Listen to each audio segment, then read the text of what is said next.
welcome to the deep dive. Our mission today is a really fascinating one. We're going to dive into a stack of material that explores decision-making from ancient biology all the way to modern commerce. Right, and what we're really looking for is the blueprint that connects them all.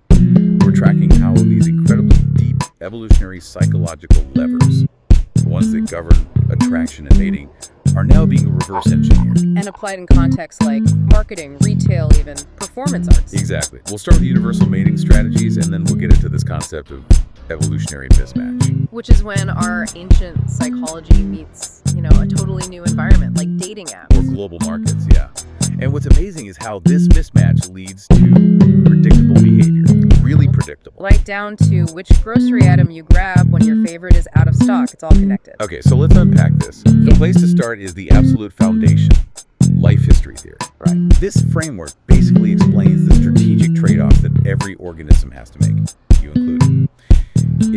It suggests that energy is a finite resource. And you have to decide where to spend it. Precisely. And that decision falls along a spectrum. On one end, you've got the fast strategy. The fast strategy being that's focused on rapid reproduction, quantity over quality. Exactly. Rapid physical development, reaching sexual maturity quickly, seeking out multiple mates, and investing less time and fewer resources in each individual offspring. It sounds like a maximization strategy for really unpredictable or harsh environments where you might not live very long. That's it. But if that strategy always worked best, the slow, more cautious strategy would have just vanished from the gene pool. So how does the environment sustain both of these approaches? Because the slow strategy is what maximizes success in a predictable, stable environment. It means later reproduction, fewer mates, and this is the crucial part. A much heavier, sustained investment in the few offspring you do have. So it's like investing in blue chip stocks versus, high-risk day trading. That's a perfect analogy. And this strategic trade-off, which is dictated by the environment, it's the engine for everything that follows a mating strategy. And that engine immediately creates these profound, observable differences between the sexes, which, that brings us right to parental investment theory. Yes.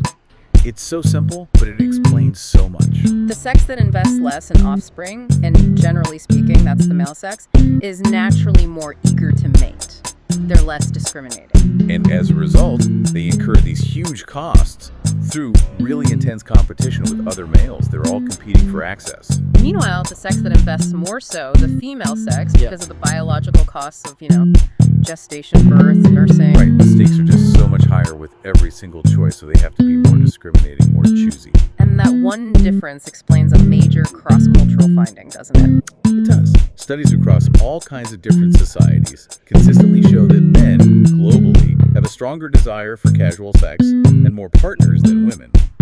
It's an efficiency calculation, really, not a moral one. But the environment, as you said, it's never static. So that brings us to strategic pluralism theory, how outside conditions can actually modify these deep biological drives. Exactly. Our sources talk about two big patterns of preference. So, diseases around and resource scarcity. Okay, so a preference for a healthy mate seems obvious. You avoid disease, and your kids get good genes for immunity. Right. That's the direct benefit. But here's the really critical insight. The environment changes how we even define what's healthy and attractive. When you think about it, like during a pandemic, you'd instinctively think people would want the most visibly vigorous, aggressive, strongest-looking partner. A sign of raw immunity, right? That's the conventional wisdom. But the research points to something more nuanced. Maybe even the opposite.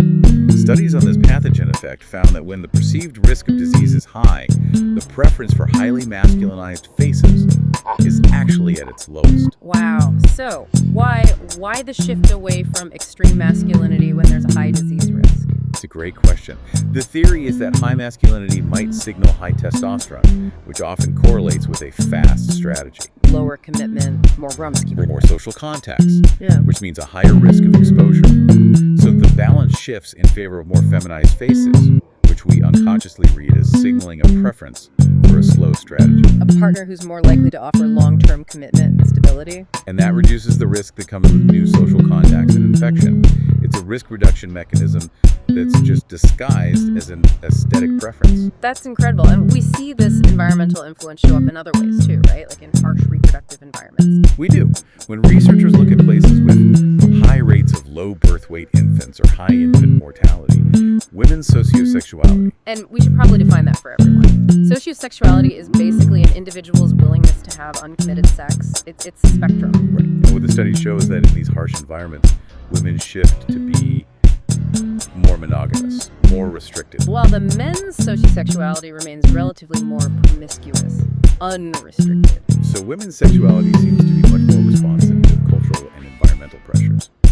Men, on the other hand, tend to maintain a more stable baseline desire for variety, even when conditions are tough. The environment really acts on the female strategy, pushing for those shifts needed to ensure offspring survive, while the male baseline just stays consistently opportunistic. Precisely. Okay, so let's pivot from strategy to action, to signals. How do organisms advertise their high mate value? Or, in modern terms, how do products signal their value in a crowded market?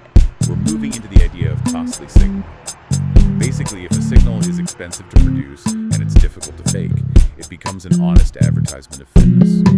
And there are some amazing examples in the animal kingdom. You have to tell us about the bowerbird. The male satin bowerbird is, well, he's a true prodigy, an artist. He builds these elaborate structures called bowers, which are purely for courtship. They aren't nests. Okay. And he meticulously decorates them.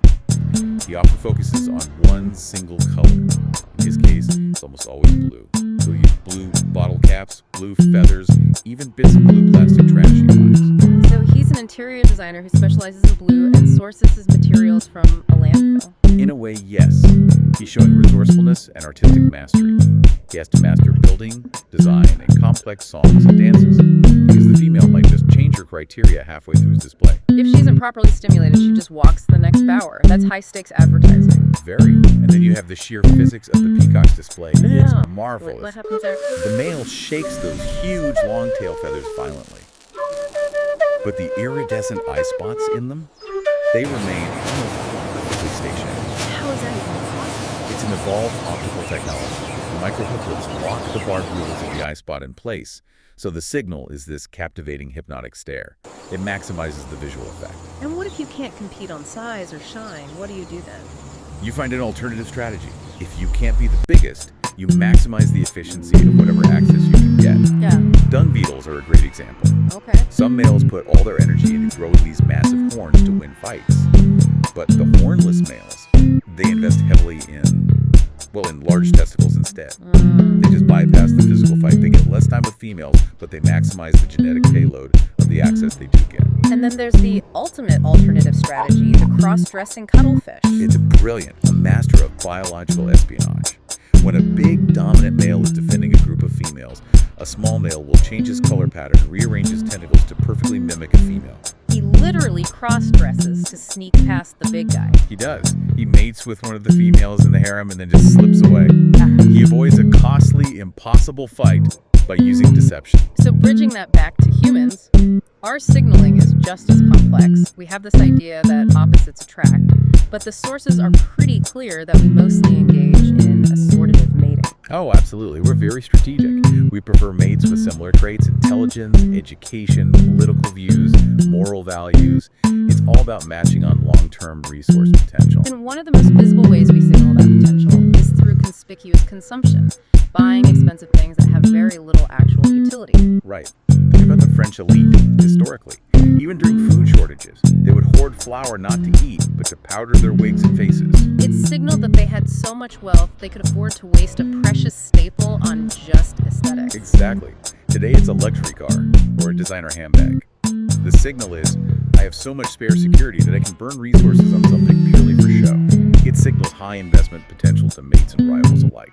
And these subtle signals even play out on, modern dating profiles. They do. Researchers found that men adopting a long-term strategy on dating apps often display dependents, kids, dogs, other pets, at a similar rate to women. So the pet acts as a signal of parental stability, of commitment. It overrides that fast strategy impulse. Yeah. Now, this whole dynamic has a direct analog in retail substitution. They call it the PPOS problem. Preferred product out of stock. When you go online to order your usual brand and it's gone, what happens? The retailer often just selects the substitution for you to make it efficient. Yeah. And consumers are most likely to accept a substitute that is either really similar to the original or or, and this is a key one they bought before, Familiarity and similarity. They reduce the perceived risk of the disruption. it's all about keeping that purchasing habit as low friction as possible. Which is exactly what the biggest companies are trying to either exploit or disrupt. And this gets us into our final section, the architecture of influence, where these evolutionary levers are used explicitly to manipulate behavior. Right.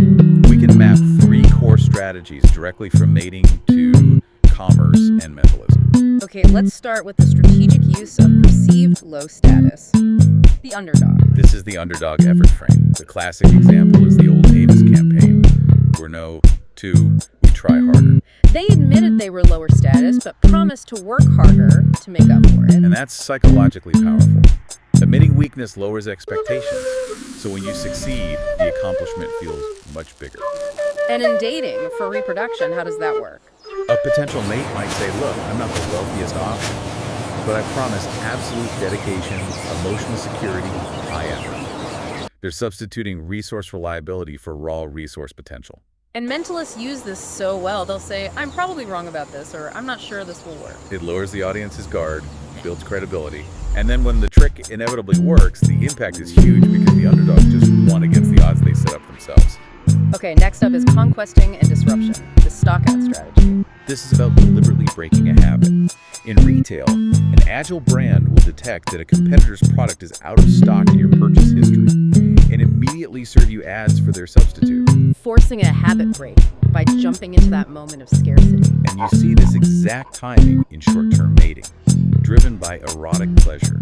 And opportunistic individual conquests by timing their advances during a rival's stockout.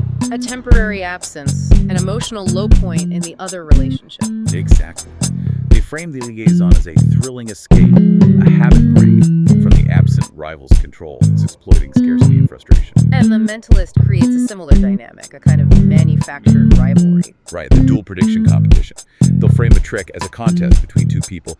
Let's see which of you is more intuitive. It dramatically increases compliance because neither person wants to be seen as the less intuitive one. So they just focus on following instructions, which makes the manipulation easier. Okay, last one.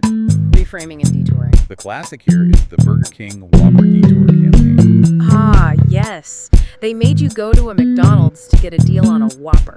They made you download their app and then physically go to a competitor's location to unlock a 1-cent deal. And the second you did, the app detoured you to the nearest Burger King. It turned a competitor's location into its own promotional launchpad. That's brilliant. So the mentalist's version of this is the walk anywhere force. Right. The performer tells a participant to walk anywhere on stage and just stop wherever they feel like it. Seems like a totally free choice. But it's not. Not at all. Subtle stage markings, verbal cues, they actually force the person to stop on a predetermined spot. The person is completely convinced they made a free choice when they were actually detoured down a psychologically predictable path. And to build that rapport you need for any of this to work, there's a technique called the hook and the twist. It's a 2-part description. First, you validate their public identity, the hook. You seem like someone who's very composed, very put together. And then comes the twist. Then you reveal a deeper, appealing trait. But inside, you have this restless, burning curiosity. It creates an instant connection. The person thinks, how did you know that? So what does all this mean? We've gone through sources showing that the drive for efficiency, whether it's Google shopping graphs sorting billions of products, or an ancient organism trying to secure good genes, it all relies on predictable, patterned behavior. And we circle right back to that evolutionary mismatch we started with. In our modern, high-opportunity, high-anonymity world, the ancestral payoffs often just disappear. The sources mention that this can lead to women pursuing short-term mating strategies, but then feeling really dissatisfied with the results. And the reason for that dissatisfaction is key. Right. The original benefit of a short-term liaison was the potential to convert a high-quality mate into a committed investing partner. But that's incredibly hard to do in a hypermobile, anonymous population. Partners can just relocate, avoid commitment, disappear into the crowd. Exactly. The reward of commitment is often just absent from the modern environment. So the strategy is still there, but the emotional satisfaction is unmet. That is a staggering implication for modern life. So to leave you with one final thought from the material we reviewed today, Research shows that attitudes toward major public policy issues, like the banning of abortion or the legalization of drugs, are more strongly predicted by an individual's personal mating strategy Measured by their score on the socio-sexual orientation inventory. than by traditional political or moral variables. So think about what that suggests. How our deepest, most ancient adaptive drives are influencing modern political and cultural conflict.